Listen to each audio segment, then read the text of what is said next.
We haven't yet actually discussed the origins of Israel and Palestine. Let's discuss the genesis of Israel. Yeah, so in the aftermath of World War II, uh, the Zionist movement finally had a little bit of legitimacy. So Zionism was born in the end of the 19th century as a result of the Dreyfus affair. So Dreyfus was a Jewish German officer in the French army. It's a little convoluted. He gets busted by the French for being a spy for Germany. The Jewish population in Europe interpreted that as an attack on a Jewish person. It's just as possible, if not as likely, that it was actually an attack on an ethnic German living in France, right? Yeah, there was probably, I'm not denying that there was anti-Semitism in France, there obviously was, but he was also German, so there was probably also a component of anti-Germanness. The reality was is he was scapegoated. He had nothing to do with what he was being charged with. And so um, Zionists like Herzl are born, the Zionist movement is born, Herzl kind of being the father of it, in the Jewish population. It had already existed as an idea. We described earlier Napoleon wanting to send Jews to Palestine. So the dominant anti-Jewish ideology was originally called Judenhass in Germany, which meant Jew hatred. The problem with the name was it sounds like an emotional thing as opposed to a logical thing. So they coined the phrase anti-Semitism so that they could say, look, it's not that I have an emotion. I disagree with the presence of Jews in Europe. A component of the anti-Semitic movement was we just wanted the Jews to leave. The initial ideology didn't want to kill the Jewish population. Obviously, it morphs into that and turns into the Holocaust. But the original goal wasn't to kill them; it was just to evict them. In the same way that there's a portion of the United States population that wants to evict undocumented immigrants, or that the German population wanted to evict undocumented Polish immigrants, or that the British wanted to evict the Polish immigrants, and that's why they voted for Brexit, right? It's that mentality. And so here are these profoundly racist anti-Semites. They coined the phrase anti-Semitism. The Zionist movement goes, maybe they're right. Maybe we should leave Europe. Maybe we can't make a good life for ourselves here. Herzl wasn't interested initially in Palestine. He was thinking someplace like Uganda. So in a really weird way, what happened was the creation of a population of white Europeans who wanted to conduct a colonial enterprise, not unlike the colonial enterprise that ended up with Argentina and the United States and Canada and Australia, where there would be a population of white people going to another country and ethnically cleansing and genociding the local population to take it from them. Ultimately, the Zionists really just wanted to go to Palestine. The Balfour Declaration sort of reinforces the idea of going to Palestine. Balfour was a British lord who said that's where they should end up. And then World War II happens. Before World War II happens, a lot of Jews decide to do this, and they begin migrating to Palestine. The Palestinian population welcomed them. They saw this as sort of a natural outcome, in part because historically Jews and Muslims and Christians in the Middle East got along. I mean, you have to remember that even during the Crusades, the native Christian population, if it had been open to the Crusader states in the beginning, totally rejected the Crusader states by the end and were siding with their fellow Muslims against the Crusaders, and the Jewish population was always against the Crusaders. There was this history of Muslims knew the Jews were their allies.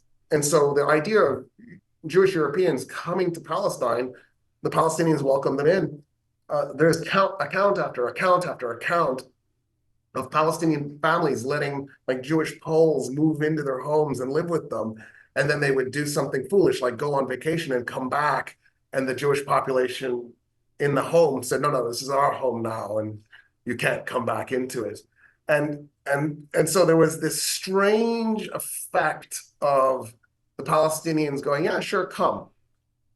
The Jewish immigrants to Palestine, Sorry, this was like 1910, 20s, like. 10s, 20s, 30s, some of them began to do terrorism. And so there were terrorist organizations formed. They began attacking British assets. They attack hotels, British military bases. So there's a violent element to this. There was also an attempt to simply legally purchase land, and the Zionists ended up purchasing somewhere around 5–10% of Palestine legally. And then in the process, there was attempts to create land confiscation, where they would just go onto a piece of land that nobody owned and begin colonizing it.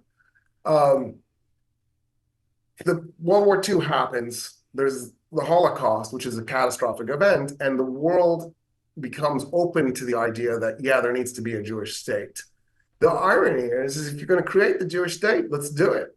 So I'm part Austrian. I want to out that because I'm going to suggest the Middle East peace solution. Let's make Austria a new Israel. Hitler was an Austrian. The Germans, Austria is German.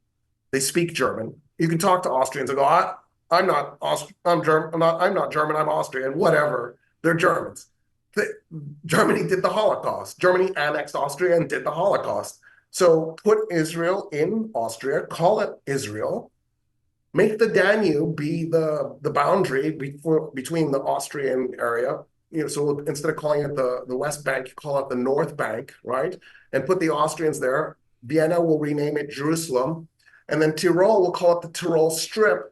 And we'll just shove a bunch of the Austrian population into the North Bank and the Tyrol Strip. But then let's colonize the North Bank and create little walled off sections and ghettoize I think that's the solution, the natural solution. Instead, the world thought, let's do this to Palestine, which is ironic because the Palestinians had nothing to do with the Holocaust in any way, shape, or form. During the war, some Jews from Palestine actually joined a Jewish brigade that fought with the British.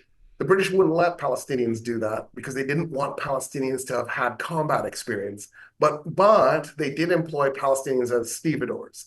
So Palestinians did serve on the docks loading and unloading ships so that white people could fight the war, because the British were nervous about having brown and black people fight. They did. Brown and black people definitely fought for the British. They were just reluctant. They didn't want anybody getting an idea and leading a rebellion when they went back home to Kenya or South Africa or Palestine. Ironically, the British love to put Gurkhas and Maoris into combat situations, but that's a different story. So in the aftermath of all of this, the UN votes to divide Palestine and create an Israel and a Palestine. The vote for the division gave Israel about 55% of Palestine and gave the Palestinians 45%. So the 55% that was going to go to Israel, that land was to create a Jewish-only state. And then the 45% that was going to go to Palestine would be for Christians, Jews, and Muslims. But the problem was that the land didn't belong to the Jewish population, right? Because they bought 5 to 10% of the land. So basically, you're gifting somewhere between 45 and 50% of the land to the Zionist movement. Well, what about the Palestinians already living there? So the Arabs rejected this. The Israelis invaded. They declare their independence. What it is it's a colonial enterprise. They invade and conquer Palestine.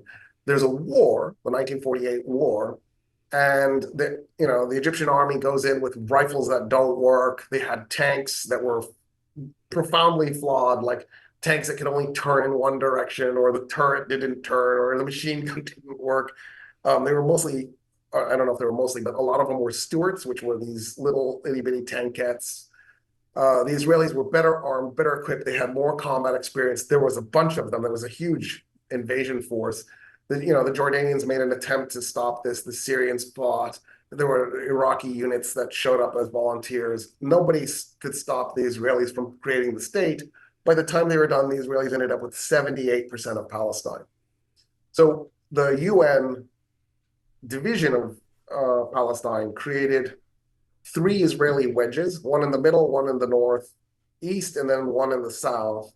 And then it created 4 Palestinian wedges, one that was about twice the size of the Gaza Strip, where the Gaza Strip is like the remnant of it, one that was probably about 1 1/3 times the size of the West Bank, where the West Bank is, and then one in the northwest. So, like Bethlehem was supposed to be in the West Bank, and then Haifa was supposed to be Palestinian. And by the time the Israelis were done, they had shrunk the West Bank, they had dramatically shrunk the Gaza Strip, and they just took the remaining piece. There were 4 pieces because Jaffa was going to become a little enclave in Palestine that was completely surrounded by Israel and the sea. And then Jerusalem was going to be a neutral zone, and it was going to be administered by the United Nations. That was the plan. And the Israelis, of course, broke the whole thing. Old Jerusalem or East Jerusalem ended up in Jordan. West Jerusalem ended up in Israel. And the Israelis, during the conquest, committed some acts of terrorism. So there's a place called Deir Yassin where they conduct a massacre. And the hope was to cause panic in the Palestinian population, to cause them to run away. And they did. A huge portion of the Palestinian population flees, fearing that Deir Yassin was just the beginning of a series of massacres. One of the catastrophic ironies of all of this is Yad Vashem, the Holocaust memorial, is across the valley from Deir Yassin. So it's almost like there's the commemoration of a terrible, cruel injustice across the valley from a terrible, cruel injustice. Instead of the world creating more justice, it heaped more suffering on a population of people that had nothing to do with the initial suffering.